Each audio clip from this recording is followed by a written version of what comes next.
Welcome back to Pearls and Swine on Good News You Can Use. I'm Lisa. And I'm Levi. Yesterday we began walking with Naomi in Ruth chapter 1. She has lost her husband, lost her sons. She's living in Moab.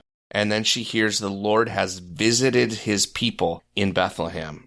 Yeah, the Hebrew word for visited is pakad. God has moved toward his people in covenant faithfulness. And Naomi also prays that God would show hesed to Ruth and Orpah. Love that is really loyal, it's covenant, it's mercy-driven, it's promise-keeping, and it is kind. So yesterday's big idea was you don't have to be okay to pray. Today we want to look at the argument Naomi makes, because grief does not just make us sad. Sometimes grief makes us a lawyer. Yeah, it builds a case. It's all lawyered up, yeah. It's all lawyered up, yes. Grief gathers evidence. It says, here's why there is no hope. Here's why nothing will change. Here's why I'm alone. Here's why the future is closed. And that's exactly what Naomi does in Ruth, the first chapter of Ruth, verses 11 through 13. Ruth and Orpah want to stay with her, but Naomi tells them to turn back. She says, have I yet sons in my womb that they may become your husbands? Turn back, my daughters, go your way, for I am too old to have a husband. Her logic is actually brilliant here, and it's actually correct. Naomi is referring to a provision in Israelite law where a deceased husband's brother would marry the widow and carry on the family line. It's kind of like a safety net. Yeah, but Naomi looks at her situation and says, that net is broken. I've got no more sons. I'm too old, and I cannot give you a future. And humanly speaking, again, it just makes sense what she's saying. She's too old. She's not going to have a son. Those sons are not going to grow up fast enough for Ruth and Orpah to have a husband. And so it makes sense. Naomi's not trying to be dramatic here. She's making a reasonable argument from the facts that she can see. Yeah, but she can't see all the facts. Exactly. Naomi is doing theology with incomplete information. Yeah, that's a really helpful way to think about that. Because we do this. We interpret God based only on what we can see right now. We say, this door is closed, so God must be done. Or this prayer hasn't been answered, so God, he doesn't care. Or this loss has happened, so there can't be any future blessing. But Naomi does not know chapter 2 is coming. She doesn't know chapter 2 is coming. Yeah, she doesn't know about Boaz. She does not know that Ruth's loyalty will become a part of God's provision. She doesn't know that the God who has pakaded Bethlehem is also preparing mercy for her personally. And she does not know that the hest she prayed over Ruth and Orpah will soon come back to her through Ruth. That's really powerful. Naomi is standing in chapter 1 making conclusions as if chapter 1 is like the whole story. Yeah, we do that too. We write the ending while we're still in the middle. Well, yeah, we're good at making up narratives, are we not? Yeah. I think I'd get an award for that. Yeah. Well, this happened, so this must be the trajectory of where this is going. Think of Joseph in Genesis. He's betrayed by his brothers, sold into slavery. Those are some good bros, right? Falsely accused of something he did not do with his employer, thrown into prison. If Joseph judged God's goodness from any one chapter of his life, he could have concluded, God has abandoned me. And I don't know if I would have blamed him in that moment.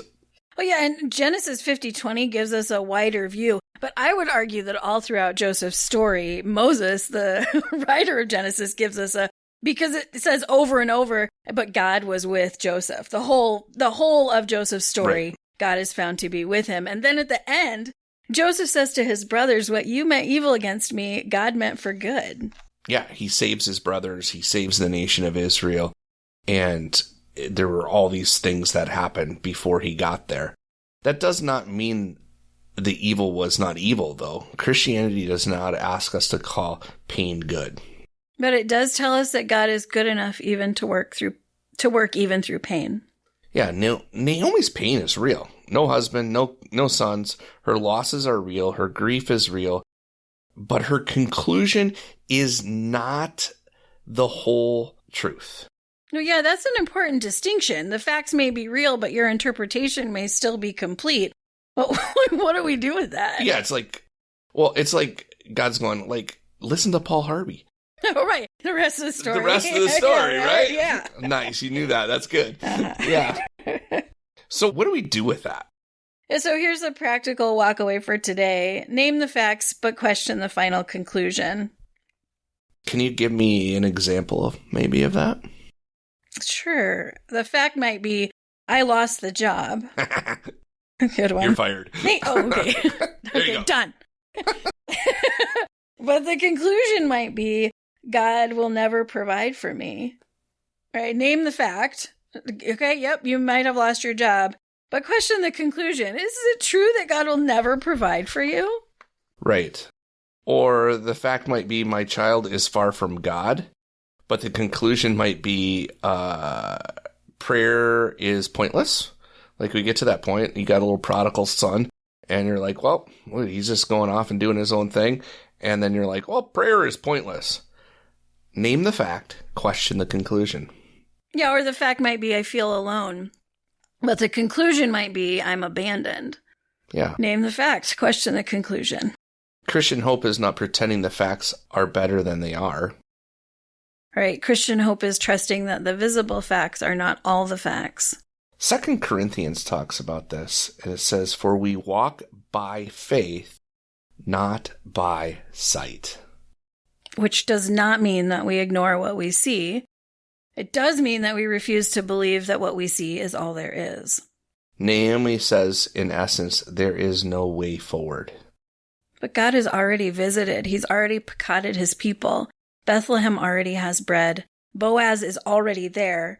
Ruth is already beside her. The next chapter is already being prepared. And that's the mercy of God. He is not limited to the options we can imagine or see. So today, take one discouraging conclusion that you've been carrying and ask, is this a fact? Or is this my grief interpreting the facts? That one question can create room for hope because Naomi's logic was strong, but her conclusion was wrong. Yeah, and here's the good news that you can use today. Yeah, the good news you can use today is your story is not over just because you cannot see the next chapter. And remember, Pakad means God has not forgotten. Hast means God will not quit. Thanks for tuning in with us. If you've got questions or comments, we'd love to hear from you. You can email those to office@evangelup.org. If you'd like to catch up on any of the previous Pearls and Swine episodes, just search Evangel Houghton on your preferred podcast platform, or go to our website, evangelup.org.